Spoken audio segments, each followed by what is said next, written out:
ዛሬ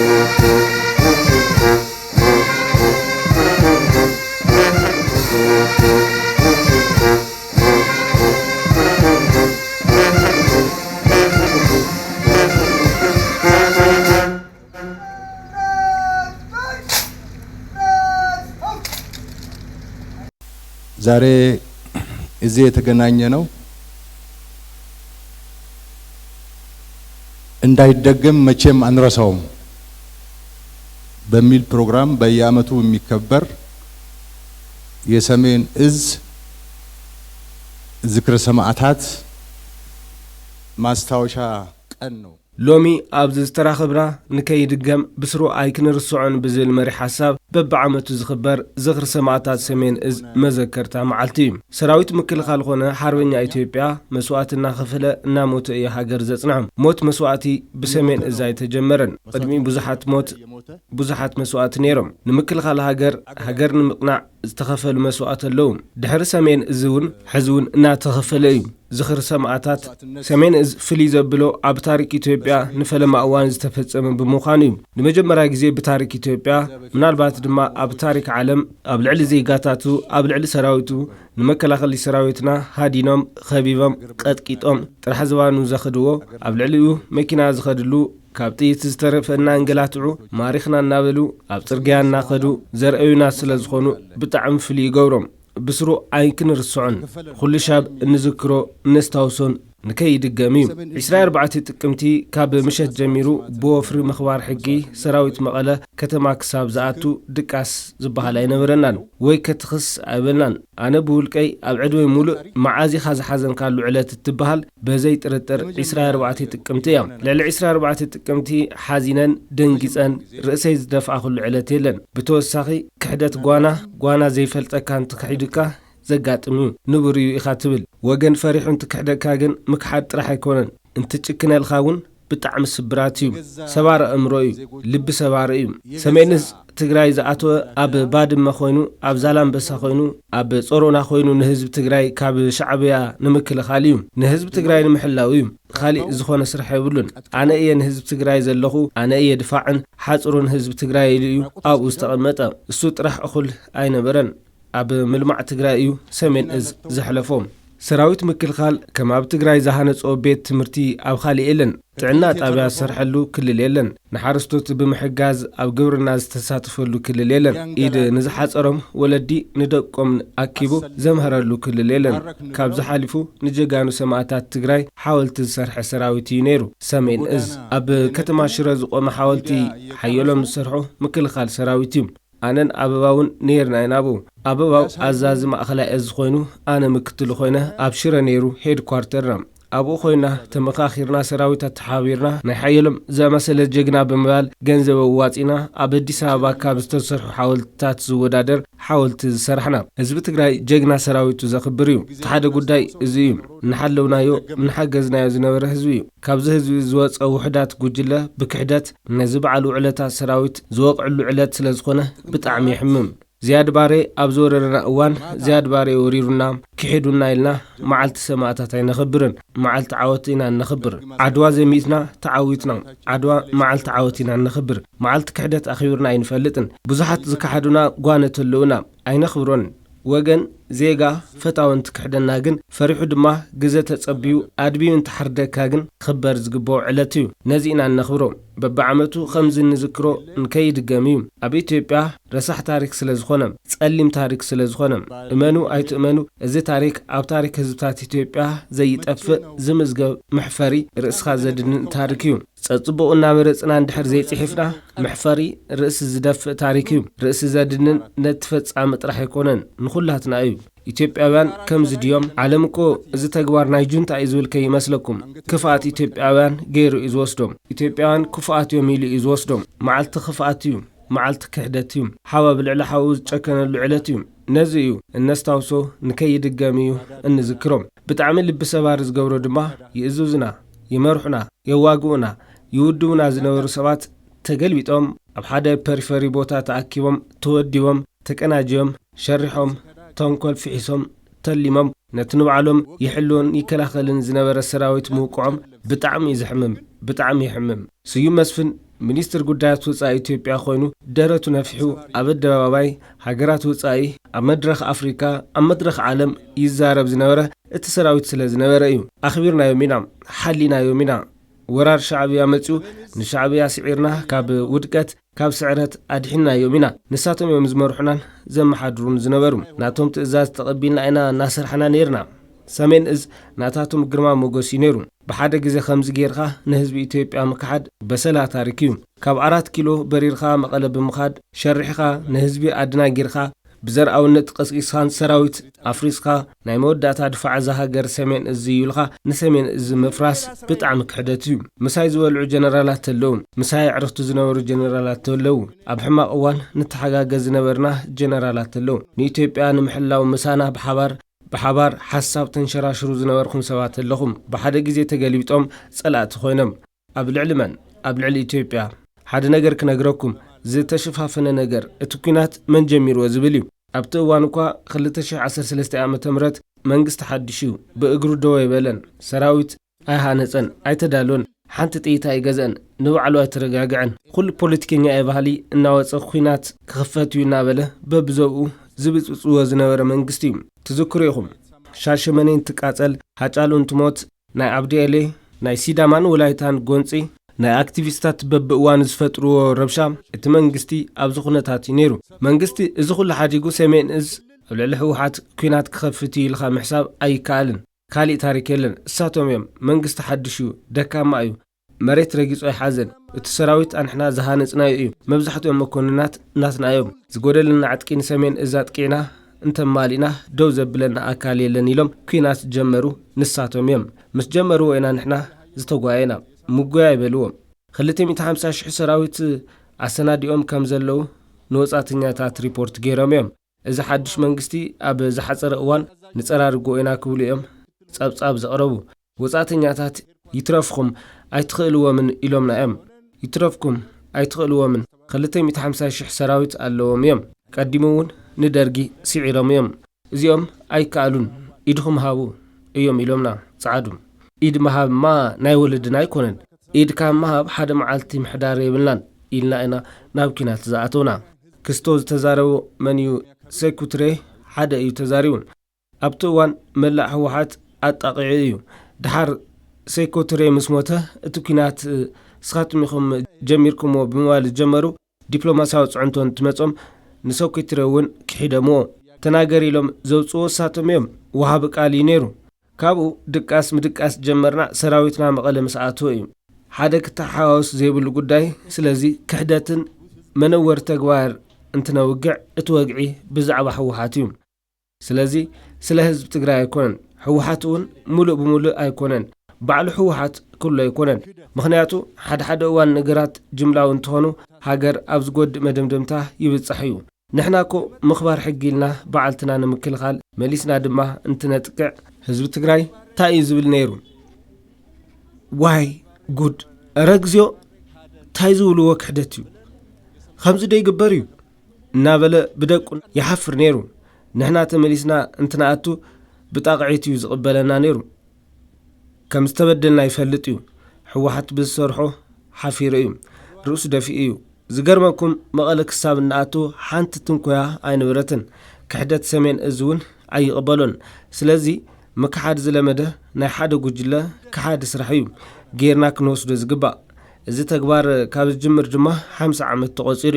ግብፃውያን ንሻዕብያ ሓሽኪሮም ሻዕብያ ነቲ ጉጅለ ቆፂሩ ኢትዮጵያ ወጊኡ በር ባሕር ዘስእንናን ሃገር ዝገንጸለን ክሓዲ እዩ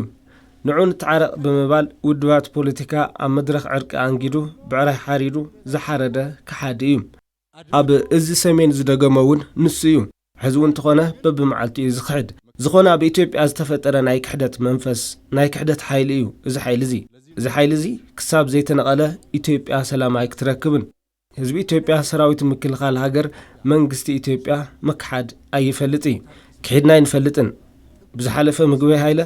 ወላ ኢድን ተሂብናውን ኣይምሕሩናን ኢሉ ክናገር ኣብ ሚድያ ብጾት ሊኢኹም ለይ ነይሮም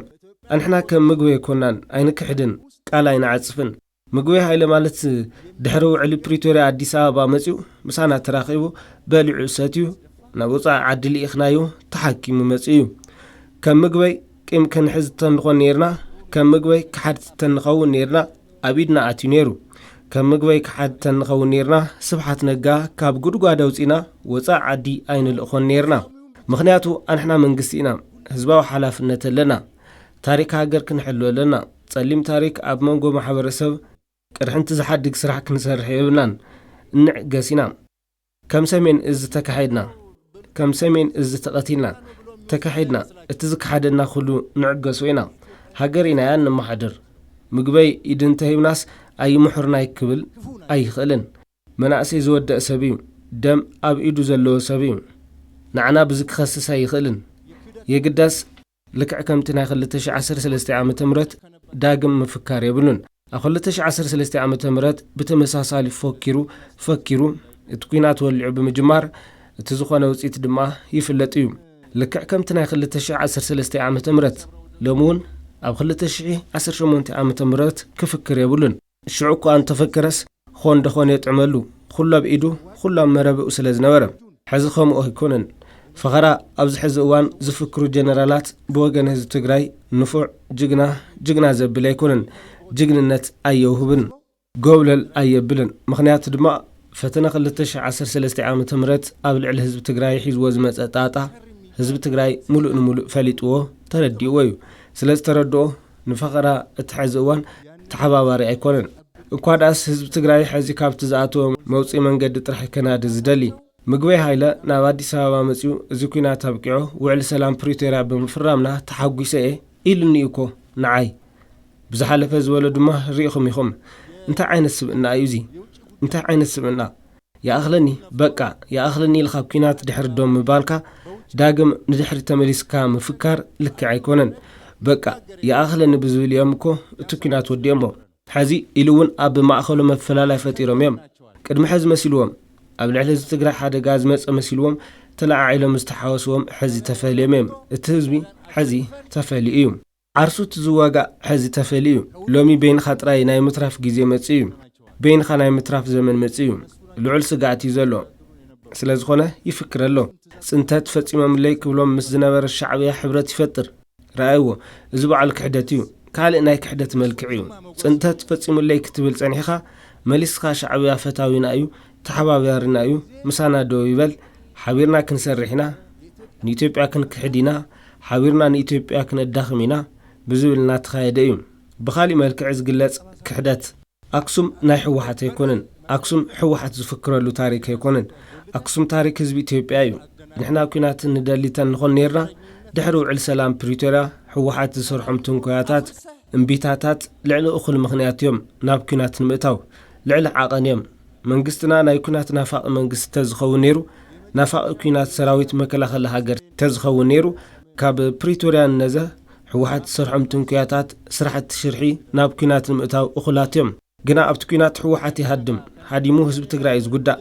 اب زحلف كينات زرعنا نسيوم مس شعبيا صمديلو دوب تحيس مخادكو صرحك منقستيو تمزابلتي ايسددن نعاي تشكمم تزياتيوم مالتكو صرحك منقستيو صرا وعلى بريتوريا ايو حيلي مسلطانكو صرا بريتوريا ايو بديدي ارت سنابت وتادر مملاسكو صرا بريتوريا ايو نفانو تلموصيخا طيتيبخا ايتيوبيا كتحمس كل الامحرا كحمس ملأخكو صرا بريتوريا ايو اذا كلنا رانا يناغنا داغما ينابكنا زياتونا تسرحو زلو غداتلو غنا كينات انتمص دما زخف غدات كمصيو تباهيليو اب كيد بزح قلب زغز سب كفطرمو تقلب زيولو طرح كترفيو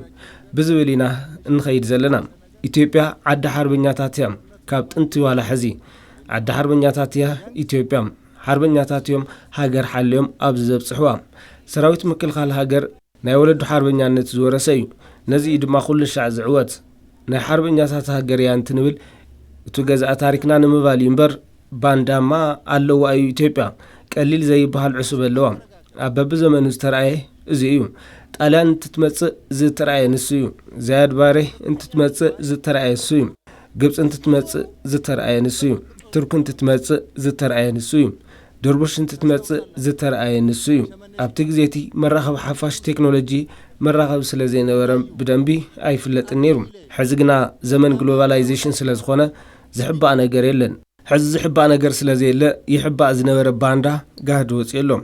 ድማ ይሓፍሩን ኣብ ሚድያ ወፂኦም ባንዳነቱም ብጋህዲ ይዛረቡ ኣይሓፍሩን ወፂኦም ይዛረቡ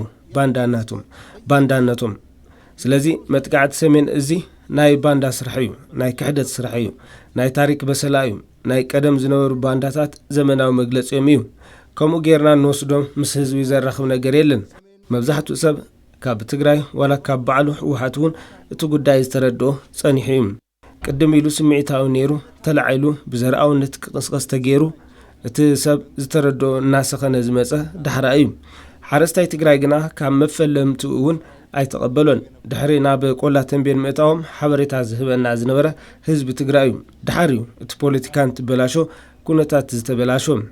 ፖለቲካን ትበላሾ እንትንብል ዲፕሎማሲ ተበላሹ እቲ ጊዜያዊ ምምሕዳር ተበላሹ ሻዕብያ ኣትዩ ነገራት ተበላሹ ካብኡን ድሓር እዩ ብዙሕ ሰብ እዚ ነገር ከመይ እዩ ምባል ጀመረ ኣደ ንወዳ ፈትያ ፈቒዳ ንምግዳል ሂባ ዝብል ተረኽ ናይ ህወሓት ብጣዕሚ ሓሶት እዩ ኣደ ትግራይ ውላዳ ሙተለይላ ፈቒዳ ሂባ ይትፈልጥን ኣገዲዶም እዮም ዝወስዱ ኣገዲዶም ኣወዳዲሮም ንስኺ ኣደ ጅግና ንስኺ ኣደ ፈራሕ እናበሉ ነቲ መንእሰይ ቀምሽ ዲኻ ትመርጽ ወይ ስረ ትዓጥቕ እናበሉ እናሸማቐቑ እዮም ቀምሽ ዝተኸደና ደቂ ኣንስትዮና እኮ ብጅግንነት ወዲቐን እየን ከምዚ እዩ ትመልዕል እዮም ከምዚ እናበሉ እዮም መንእሰይ ዝወስዱ ከምዚ ገይሮም እዮም ዘንብዑ ስለዚ ድሕሪ ሕዚ እውን ኣደ ትግራይ ክነንብዕ ዓይና ብዝብል እናሰርሑ ስለ ዝኾነ ህዝቢ ትግራይ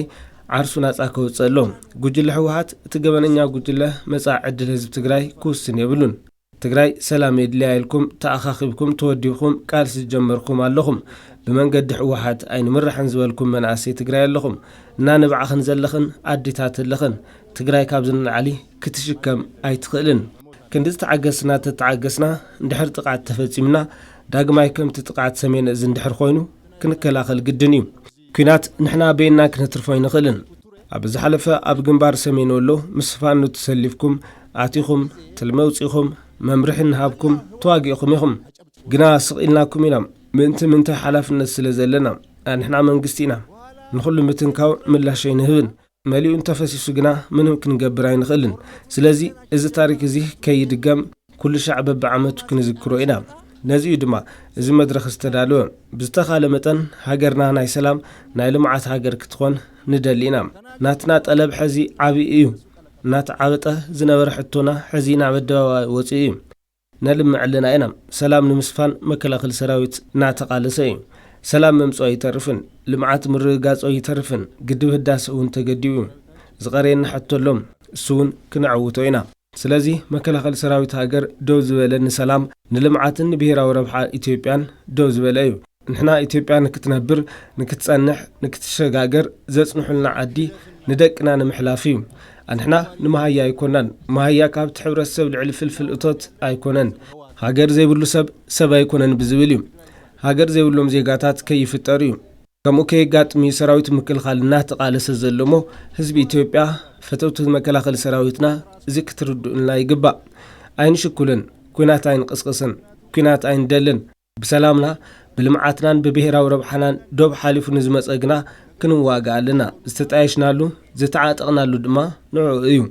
ኣብዚ ኣብ 50 ዓመት ክሕልፎ ዝደለይ መልእኽቲ ነዚ ይመስል 6 ዓመት ኣብ ዝመጽእ ዓመት እንትነኽብር ካብዚ ናይ ሕዚ ዝሐሸ ኩነታት ተፈጢሩ ዳግም ክነኽብር ዳግም ክንዝክር ኢና ኢለ ይሓስብ የቐኒየለይ እንደዛ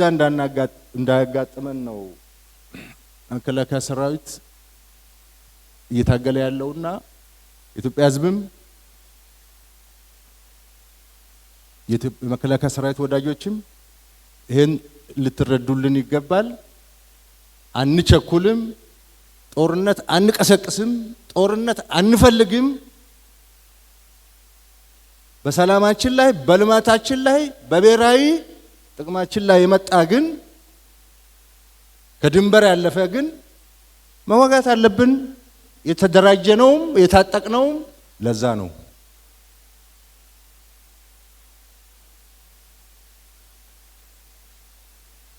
በዚህ 5ኛ ዓመት እኔ ያለኝ መልእክት ይሄ ነው